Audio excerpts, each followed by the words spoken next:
ketika Rasulullah Shallallahu Alaihi Wasallam sugeng, niku nak wonten tiyang kepengen belajar sholat, niku Nabi namung dawuh, ya wis kon nginep ning nggonku 3 dina. Terus nginep 3 hari itu, seperti itu. Oh ngoten. Wis kon nginep ning nggonku 3 dina. Setelah nginep dijak jamaah terus sama Rasulullah Shallallahu Alaihi Wasallam. Sausé jamaah 3 dinten, Nabi namung ngendikan ngeten, ya wis salat wis ngene iku, sallu kama raaitumuni usolli. Kamu salat sebagaimana kamu melihat saya salat. Kemudian itu tentu melahirkan satu problem. Problemnya adalah tidak semua yang dilakukan Nabi itu berstatus wajib, berstatus sunat atau berstatus mubah. Sebab itu butuh penjelasan para sahabat. Yang sahabat ini niteni mana hal-hal yang nggak tahu ditinggal Nabi berarti disebut napa wajib atau rukun. Ada hal-hal yang kadang Nabi ngelampahi, kadang boten disebut sunnat, termasuk kunut. Dulu kunut itu ya Nabi pernah melakukan, terus NU nganggep wajib. Maksudnya nganggep wajib itu nak ora kunut kok diceng. Sing ora kunut ya koyo nganggep kunut itu kriminal.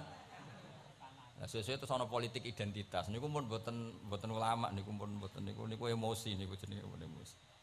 Dulu tuh zaman Imam Syafi'i itu kalau sholat di masjid Abu Hanifah nggih boten kunut. Ketika ditanya, kenapa anda menyunatkan kunut, tidak kunut? Ikroman di hadal madhab. Saya menghormati madhab.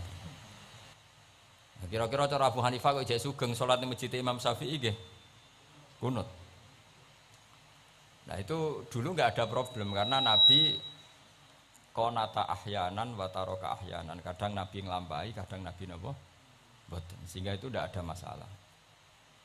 Ini penting ya, terus aturan yang pernah dilakukan Nabi itu potensinya wajib atau syarat sah, atau potensinya Nabi melakukan itu hanya afdoliyah. Sebab itu Sayyid Muhammad Al-Alawi ngendikan orang Indonesia nih, kalau romyu kan qoblas zawal ya, kalau romyul jimar itu kan qoblas zawal. Padahal di hadis-hadis sahih Nabi kalau romyu ba'das zawal.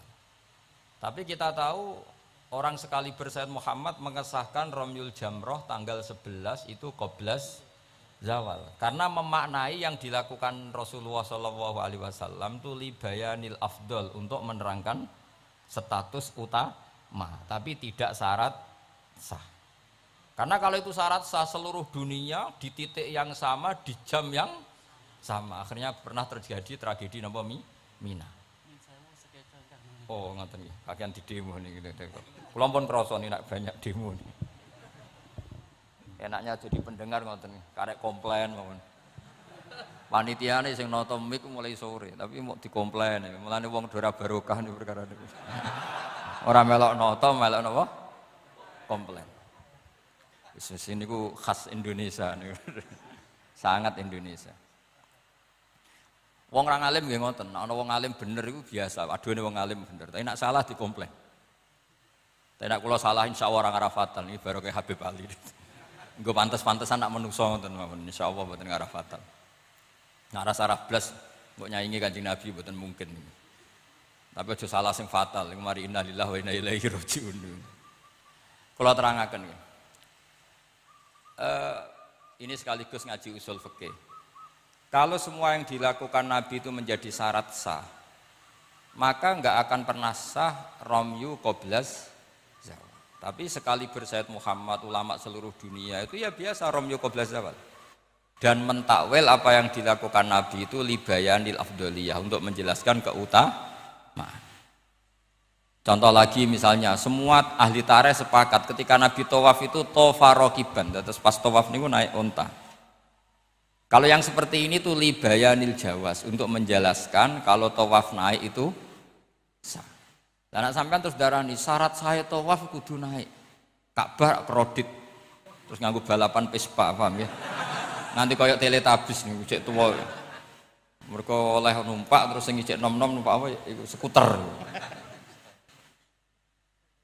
Ini bukti bahwa tidak semua yang dilakukan Nabi itu bukti sebagai syarat sah. Kadang Nabi ngelampahi sesuatu itu ya kadang wajib, kadang sunat, kadang mubah atau jawas, itu ranahnya ulama yang membeda-bedakan itu. Begitu juga misalnya Nabi tawaf, kadang ngendikan labbaik Allahumma labbaik labbaik. Yang enggak pernah ditinggalkan adalah tawaf 7 kali putaran, itu yang enggak pernah ditinggalkan. Tapi kalau ngendikan labbaik kadang ngendikan, kadang enggak, kadang doa, kadang enggak, berarti berstatus sunnah. Lah itu ulama yang tahu. Ya, itu ulama yang tahu. Nah, di antara ulama itu tentu Imam Nawawi, yang hampir semua alawiyin, semua ulama pakai kitab Minhajut Thalibin. Terus niki penting kula aturaken kersane aja sithik-sithik muni sunnah Rasul. Sunnah Rasul sing piye? Sunnah itu maknanya perilaku atau tidak lampah. Lah tidak lampah Nabi ku kadang wajib, kadang sunat, kadang yang repot kadang khosois. Misalnya Nabi nikah songo, ora oleh sampean niru Nabi. Wah, ya repot. Bojo sitok itu melayu malah. Aneh-aneh. Terus sunai Nabi ku nak sholat tahajud itu nganti sikile abo, ya sakit Habib Ali ya enak wae gitu. Wong putune kira-kira ora kuat meneh kula tambah ora kuat. Ya pokoke ben Nabi sing bangsa abot-abot ku ben Nabi. Mergo termasuk khususnya Nabi niku diwajibno pangeran tahajud. Jadi tahajud sing sunat kanggo umate, kanggo Nabi niku wajib.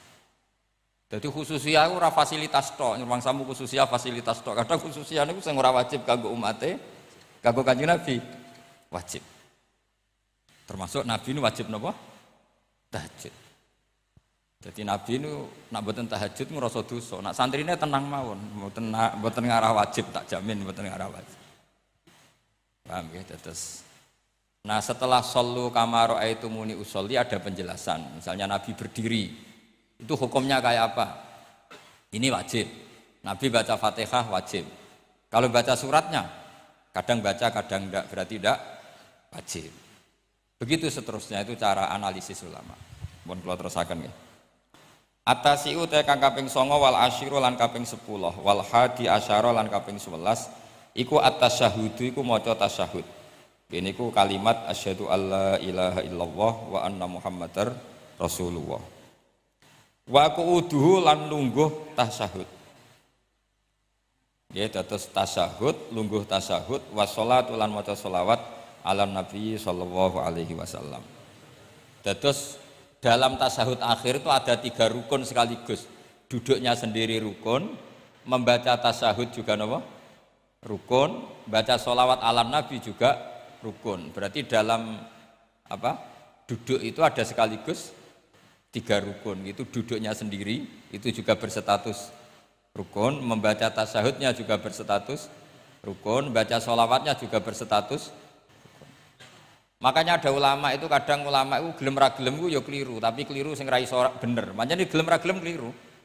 Tapi keliru sing mesti bener. Ya tau ya bener sing mesti keliru. Sama tak bedheki nak iso jawab. Pertama rukun salat apa ya jawab. Ya jawab ya mesti keliru lah apa-apa. Pertama rukun salat apa? Niat. Berarti kayak niat sik lagi ngadeg apa ngadeg sik lagi niat? Ayo coba. Ayo dhisik di niat sampai ngadeg. Ngadeg. Berarti ngadeg tok tanpa niat wis salat. Lho nak ngadeg sik berarti ngadeg tok sedurunge niat wis salat. Menjadi salat setelah niat apa setelah ngadeg? Setelah niat. Lah niat mek ngadeg dhisik ndi? Lah niat mek ngadeg dhisik ndi? Loh, kadang itu kabeh sarah darani wis pokoke gelem ra gelem kudu salah. Muni niat sik ya salah, muni ngadeg sik salah. Atok ora tau mikir kok sampean malah bener. Dadi gak penting. Pidato ora usah detail ya untuk sangu ora usah mikir lah pokoke. Niku pikirane mubalek, nek ulama mboten mikir ngoten. Jadi ulama itu ya kadang gak dipilihan, akhirnya darani arkanus sholat itu apa? Pertama apa coba? Kalau pakai tertib, misalnya basuh wajah, yuk basuh wajah sama niat dulu mana? Enggak jawab saja. Loh bareng enggak fair jadi ngomong tertib. Basuh wajah sama niat dulu mana? Dulu niat. Kalau niat dengan tidak basuh sah atau ora? Enggak sah. Nah basuh tok ora niat? Rasa. Berarti basuh wajah mbek niat. Jare wudu kudu tertib. Lah kok ana rukun bareng? Lah ulama ngono. Dadi kadang gak ada pilihan, kadang salah iku ya ora ada pilihan. Kayak kowe dadi kiai ngaji ujug-ujug hadirine wong wedok ayu, wis gelem ra gelem salah. Ora delok dianggap sombong, delok ya dosa tenan. Nek sing imane kuat gak apa-apa nek kowe masalah, yakin masalah. Lha wis ra ada pilihan. Dadi hidup tuh banyak yang gak punya pilihan. Kula mulang teng mriki ngrasa dosa. Mosok mulang ning ngarepe para habaib ngrasa dosa. Tera mulang yang ngrasa dosa, dikongkon ora nurut. Yes, mbok bener mbok ora wa alam wis ben pengiram piyambak sing itu. Jelas kula tetap ngrasa Rabbana dzalamna napa anfusan. Kita tidak punya pilihan. Kula berkali-kali ngisi pengajian di depan para ulama. Ora nurut iku ya dosa, diutus ulama. Nurut iku ya kaya rapati sopan ngarepe kiai mulang. Nak sampean semulang karuan dosa wong ora iso kok mulang malah. Hukumnya jelas, dadi napa hukumnya jelas. Cethok. Dadi malah karuan, malah penak. Sampean penak, hukumnya jelas. Bon kalau terus nol. Jadi ada satu statement hukum yang memang nggak ada pilihan kayak tadi ya ngadeg, niat, takbir atau apa bahasa wajah, niat. Sekarang takbir sama niat dulu mana? Ayo. Dulu niat apa dulu takbir? Niat. Lah nek niat tak tanpa takbir, niatnya terhitung enggak? Ndak, wong namanya niat kosdusek muktaronan bifi'li. Kacek sidik. Umat kok dia ini gak jelas ya. Jadi dawe para ulama teng sara-sara itu ilmu itu kadang nggak bisa dijelaskan karena tadi yang namanya niat itu harus kerentek berbarengan melakukan. Pertanyaannya lalu dengan niat dengan yang dilakukan itu dulu mana?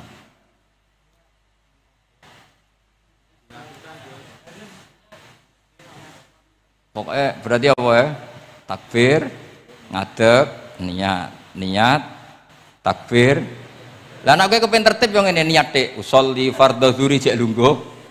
Bariku takbir. Takbir setengah urung ngadeg.